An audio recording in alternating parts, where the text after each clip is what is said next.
नमस्कार, मैं हूं पुष्पा चौधरी। आप देख रहे हैं आज का मुद्दा। आपने चीन को भारत के सामने आंख उठाते तो देखा ही होगा। बार बार कांग्रेस के राज में चीन ने वो सब कुछ किया जिसे हम भुला नहीं पाए हैं, चाहे वो 1962 का युद्ध हो या फिर बार बार पाकिस्तान की मदद कर हमारे यहाँ आतंक फैलाना। लेकिन चीन ये भूल गया कि दिल्ली की कुर्सी पर अब शेर बैठ गया है। ड्रैगन अब आंख भी दिखाता है तो दिल्ली में बैठा शेर उसके फन को कुचल देता है। अगर कोई विपक्ष प्रेमी बैठा होगा और हमारी खबर को देख रहा होगा तो उसकी नजर में हम भगवावादी दिख रहे होंगे, क्योंकि हम सच दिखा रहे हैं और सच जब पचता नहीं है तो मीडिया भगवावादी और नमो दीवानी दिखने लगती है। देखिए हमारी ये रिपोर्ट, जिसमें आपको वाकई पता चलेगा कि ओछा कद रखने वाले चीन की ओछी हरकत के बदले कैसे मोदी ने 56 इंच पहाड़ खड़ा किया है। आपसे गुजारिश है कि ये खबर पूरा देखें, नहीं तो आप भी हमें संघी भाजपाई और दलाल बोलेंगे। देखिए हमारी ये रिपोर्ट। आपको याद होगा और इतिहास के काले पन्ने में भी 1962 की लड़ाई के काले पन्ने दर्ज हैं, जब चीन ने हमें सांस लेने तक का मौका नहीं दिया था। लेकिन अब समय बदल गया है, या यूं कहें सत्ता बदल गई है। अब दिल्ली की सरकार इडली से नहीं बल्कि दिल्ली से चल रही है। आप भी सोच रहे होंगे हम किसी खास पार्टी पर वार कर रहे हैं, लेकिन जब बात सच की आती है तो only news 24x7 coat pant पहनकर पत्रकारिता करने वालों के मुंह पर जोरदार तमाचा मारता है। और पत्रकारिता का हमारा ये अंदाज हमें खुद सुखद अनुभव देता है। हमें बखूबी पता होता है कि हम सच्चे भारतवासी की बात कर रहे हैं, और आपको हम आज नरेंद्र मोदी को हीरो बता रहे हैं। जी हाँ, नरेंद्र मोदी हीरो हैं। 56 इंच सीने वाला ये इंसान हमारा हीरो है, क्योंकि ये चीन के आगे नाक रगड़ने वाली सरकार नहीं चलाता, बल्कि एक बंकर बस टूट जाने पर ये अपने सेना प्रमुख को सीधा चीन की गिरेबान में हाथ डालने का आदेश दे देता है। आगे की रिपोर्ट में जरूर देखें, क्योंकि उसमें हम बताएंगे कि कैसे मोदी एटम बम के युग में चीन पर सेना भेजने को तैयार हैं। अगर आपको हमारी बात 1% भी झूठी लगती है तो आप हमारे खिलाफ केस दर्ज करा सकते हैं, लेकिन आप हमारी अगली रिपोर्ट जरूर देखें। चीन एक ऐसा देश है जो भारत को नीचा दिखाने के लिए हरदम पाकिस्तान को पावर देता आया है, लेकिन अब ऐसा कुछ हुआ है जिससे पाकिस्तान का तथाकथित पापा यानी फादर ड्रैगन भारत के सामने रो रहा है, गिड़गिड़ा रहा है। जी हाँ, अब दिल्ली की कुर्सी पर जो बैठा है उसके खौफ से चीन का दम घुट रहा है। आप हमारी अगली रिपोर्ट में देखेंगे कि आखिर कैसे मोदी ने चीन के सामने ऐसी स्थिति पैदा कर दी जिसे चीन ना तो निगल पा रहा है और ना ही उगल पा रहा है। कुल मिलाकर कहें तो चीन भारत को पापा मानने को भी तैयार है, और इसके पीछे केवल एक इंसान है और वो है पीएम मोदी। एक जहां कांग्रेस इतने सालों तक चीन को बाप बना के रखी थी, वहीं नमो के जादू ने चीन को भारत का बेटा बना दिया, और आज भारत ने अपने बेटे चीन को जैसे चाहे वैसे ट्रीट कर रहा है। मोदी के हाथों में चीन की ऐसी नस हाथ लगी है जिसे दबाते ही चीन कहता है पापा माफ कर दो, अब गलती नहीं करूंगा। आज की तारीख में चीन मोदी से रोते हुए कह रहा है माफ कर दो, और मोदी का जो जवाब आ रहा है उसे आप अगली रिपोर्ट में देखेंगे। देखिए ये रिपोर्ट। या अल्लाह मुझे बचा ले, ऐ खुदा तूने मोदी को क्यों भेजा, अपने कांग्रेसी भाईजान लोग ही ठीक थे। ये बात तो आज पाकिस्तान बोल रहा है, और पाकिस्तान की आवाम सहित वहाँ की सत्ता मशीनरी भी दुआ कर रही है कि सन 2019 में राहुल गांधी, लालू, मुलायम या भूले भटके केजरीवाल देश के प्रधानमंत्री बन जाएं। लेकिन मोदी सरकार ने आज एक ऐसा काम कर दिया है जिससे चीन कह रहा है मुझसे एटम बम भी ले लो, क्योंकि अब हम उसे तुम पर चला नहीं सकते। जी हाँ, चीन को खून के आंसू रुलाने का काम मोदी सरकार ने कर दिया है, और उसका प्रूफ भी है हमारे पास, वो हम आपको दिखाएंगे भी। लेकिन सबसे पहले बता देते हैं कि कांग्रेस सरकार में आंख दिखाने वाले चीन की दबी कुचली आंखों को मोदी ने फोड़ दिया है। अब चीन अंधा हो चुका है। हम आपको बता दें, कुछ ही दिन पहले ही चीन ने बॉर्डर पर भारत के बंकर पर क्रेन चलवा दी थी। फिर क्या, दिल्ली तक खबर पहुंचने के बाद नमो सरकार ने सेना प्रमुख को बॉर्डर पर भेज दिया, वो भी सेना के लाव लश्कर के साथ। उसके बाद रविवार को जो खबर आई उसने भारत के हर देश प्रेमी की आंखों में खुशी के आंसू भर दिए। और वो ऐसी खबर है जिसे आप सुनेंगे तो यही कहेंगे, नमो यानी मोदी तू किस मिट्टी का बना है। तूने एक गेम में चीन को हजारों बार हरा दिया। जी हाँ, मोदी चीन से युद्ध को तैयार हैं और उसका पूरा मास्टर प्लान बनकर तैयार है। आप देखें कि कैसे चीनी छोटे कद के सैनिकों के सामने भारत के 56 इंच रणबांकुरे तैयार हैं और चीनी सेना गिड़गिड़ा रही है। आपको अगली रिपोर्ट में दिखाएंगे कि कैसे मोदी ने आज अपनी सेना चीन में भेज दी और चीन चाहकर भी इंडियन आर्मी को छू नहीं पा रहा है। देखिए, अगली रिपोर्ट को देखने से पहले आपसे गुजारिश है कि कमेंट्स में हमें संघी भाजपाई और मोदी दलाल ना बोलें। हम ये शब्द उन लोगों के लिए बोल रहे हैं जिन्हें अपने पैदा होने पर भी शक लगता है और डीएनए टेस्ट की बात करते हैं।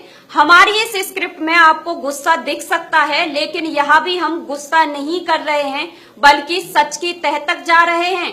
और हाँ, यदि आपको हमारी खबर अच्छी लग रही हो तो आपसे अनुरोध है कि कृपया करके कमेंट्स बॉक्स में बताएं कि हम ऐसी पत्रकारिता जारी रखें या फिर हम भी औरों की तरह चुप होकर बैठ जाएं।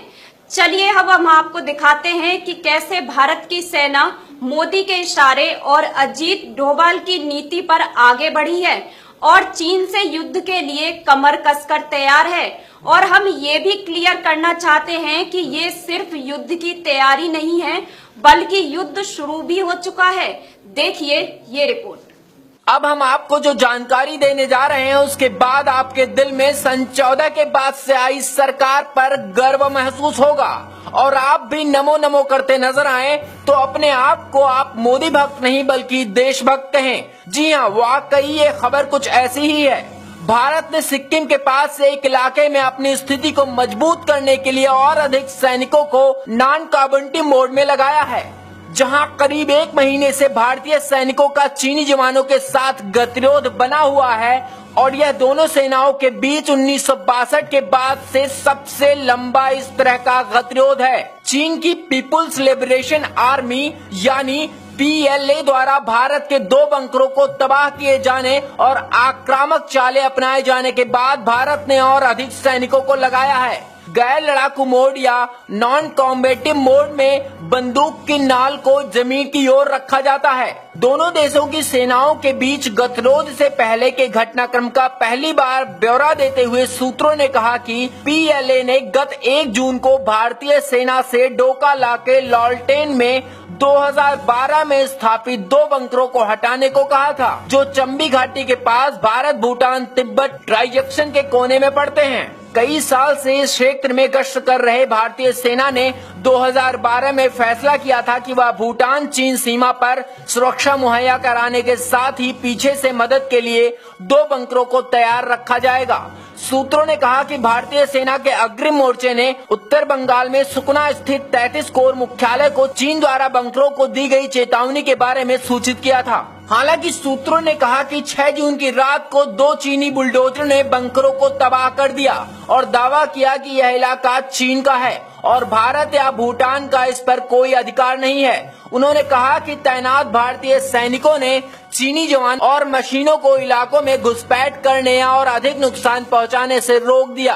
टकराव वाली जगह से करीब 20 किलोमीटर दूर स्थित पड़ोस के ब्रिगेड मुख्यालय से अतिरिक्त बलों को 8 जून को भेजा गया, जिस दौरान झड़प की वजह से दोनों पक्षों के सैनिकों को मामूली चोटें आईं। इलाके में स्थित PLA के 141 डिवीजन से उसके सैनिक पहुंचने लगे। उसके बाद भारतीय सेना ने भी अपनी स्थिति को मजबूत किया। भारत और चीन की सेनाओं के बीच 1962 के बाद से यह सबसे लंबा गतिरोध है।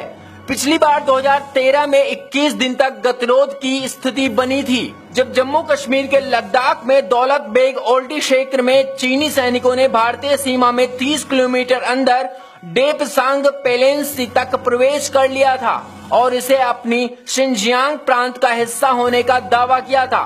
हालांकि उन्हें वापस खदेड़ दिया गया। सिक्किम मई 1976 में भारत का हिस्सा बना था और एकमात्र राज्य है जिसकी चीन के साथ एक निर्धारित सीमा है। ये सीमा रेखा चीन के साथ 1898 में हुई एक संधि पर आधारित है। ये सीमा रेखा चीन के साथ 1998 में हुई एक संधि पर आधारित है। 1962 के भारत चीन युद्ध के बाद जिस इलाके में भारतीय सैनिक तैनात थे उसे भारतीय सेना और ITBP के हवाले कर दिया गया। आईटीबीपी का एक शिविर अंतर्राष्ट्रीय सीमा से 15 किलोमीटर दूर स्थित है। दोनों पक्षों के बीच संघर्ष की स्थिति आने के बाद भारतीय सेना ने मेजर जनरल रैंक के एक अधिकारी को इलाके में भेजा और चीन के अधिकारियों के साथ फ्लैग वार्ता का प्रस्ताव रखा गया।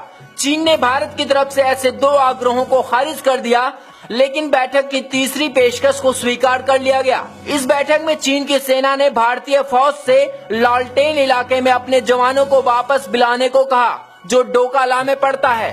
सूत्रों ने बताया कि गतिरोध के मद्देनजर चीनी सैनिकों ने कैलाश मानसरोवर यात्रा के लिए जाने वाले 47 यात्रियों के पहले जत्थे को जाने से रोक दिया। उन्होंने भारतीय पक्ष में यह भी कहा कि एक जत्थे में शामिल 50 लोगों का वीजा भी निरस्त कर दिया गया है। तिब्बत में स्थित कैलाश मानसरोवर के लिए सिक्किम वाला रास्ता 2015 में खोला गया था, जिससे तीर्थयात्री नाथुला से 1500 किलोमीटर लंबे रास्ते पर बसों में जा सकें। डोकाला में पहली बार इस तरह की घुसपैठ नहीं हुई है। चीन के सैनिकों ने नवंबर 2008 में भी वहां भारतीय सेना के कुछ अस्थायी बंकरों को नष्ट कर दिया था। रक्षा विशेषज्ञों का मानना है कि चीन चंबा घाटी पर अपना प्रभुत्व जमाना चाहता है, जो तिब्बत के दक्षिणी हिस्से में है। डोकाला इलाके पर दावा करके बीजिंग अपनी भौगोलिक स्थिति को व्यापक करना चाहता है, ताकि वह भारत भूटान सीमा पर स्थित गतिविधियों पर निगरानी रख सके।